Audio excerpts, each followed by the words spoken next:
Baik, selamat pagi teman-teman. Menyambung yang tadi, kebetulan karena kelas meeting kita secara online terputus. Baik, saya akan lanjutkan. Saya akan bikin videonya untuk Anda supaya Anda paham, sehingga Anda bisa memahami apa yang barusan saja saya sampaikan. Saya akan buat lagi, ya. Baik, jadi seperti yang sudah saya sampaikan bahwa kita sedang membahas mengenai untuk alokasi memori yang berurutan, ya. Memori yang berurutan dan sifatnya adalah statis dan ukurannya itu adalah sama. Oke, contohnya seperti ini. Jadi saya punya satu buah RAM dengan kondisi di mana dia ada sebagian kecil yang sudah dipakai oleh operating system, dan kemudian si RAM ini dibagi menjadi 5 buah partisi yang masing-masing 25 MB yang sifatnya statis. Baik, statis di sini itu adalah maksudnya bahwa si partisi ini ukurannya sudah tidak bisa diubah lagi karena sudah ditentukan oleh operating sistemnya. Oke, jadi masing-masing 25 MB. Baik. Kemudian si kondisi RAM ini yang hanya 125 MB, ya, 25 MB dikali 5 partisi ini, itu kemudian akan dimuati oleh 2 buah job, di mana job 1 ukurannya adalah kebutuhan memorinya 75 MB, dan untuk job 2 kebutuhan memorinya adalah 150 MB. Kalau kita totalkan antara job 1 dengan job 2, ini maka totalnya adalah 225 MB. 75 ditambah dengan 150, itu ada 225 MB.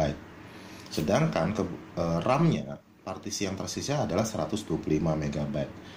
Artinya tidak mungkin semua job ini, 225 MB ini, dimuatkan ke dalam ruang dari memori yang hanya 125 MB.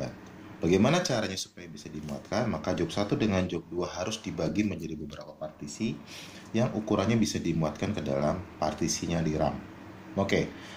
Karena partisinya hanya 25 MB, maka si job 1 dan job 2 harus membagi sejumlah partisi yang ukurannya adalah 25 MB atau lebih kecil dari 25 MB. Baik, berarti misalkan si job 1 dibagi menjadi 3 buah thread yang masing-masing adalah 25 MB. Sedangkan untuk job 2, thread 1, thread 2, thread 3, thread 4, thread 5, thread 6, ini totalnya 150 MB yang masing-masing adalah 25 MB.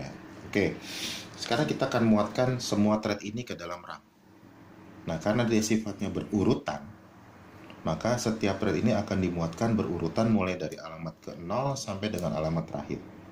Oke, karena sifat operasinya nanti adalah pipelining, maka akan bergantian penginputan atau pemetaan si thread ini ke dalam RAM itu bergantian antara job 1 dengan job 2. Oke, kita akan mulai. Yang pertama kita muatkan dulu di urutan yang pertama, itu job 1 thread 1. Oke, sudah masukkan. Kemudian urutan yang kedua bergantian, job 2 thread 1. Oke, kemudian kembali lagi ke job 1, ada job 1 thread 2. Kemudian kembali lagi ke job 2, ada job 2 thread 2. Dan yang terakhir adalah job 1 thread 3. Dan ini sudah penuh.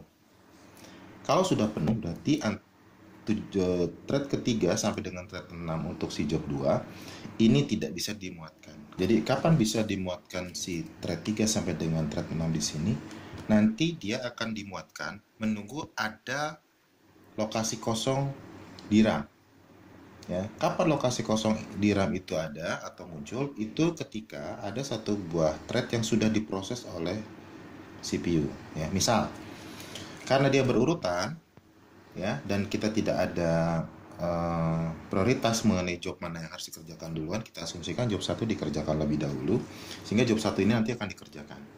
Ketika job 1 ini sudah dikerjakan, maka data yang milik job 1 ini di thread 1 sudah tidak lagi digunakan, maka dia akan di swapping, dikembalikan lagi ke hard disk.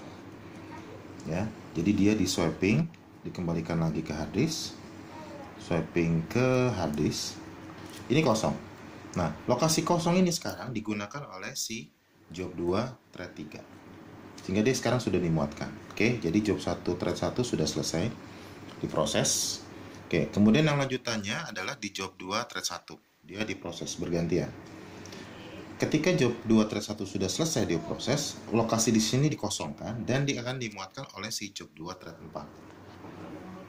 Oke, lanjutkan lagi. Sekarang kita balik lagi ke job 1 thread 2, berarti yang ini. Job 1 thread 2.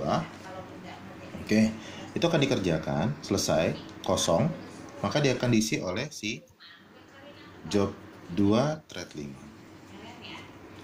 Oke, kemudian job 2 thread 2 dikerjakan, lokasi di sini kosong akan digunakan oleh si job 2 thread 6. Oke, berarti semua thread di 2 job ini sekarang sudah dimuatkan di sini. Berarti semua sudah bisa diselesaikan.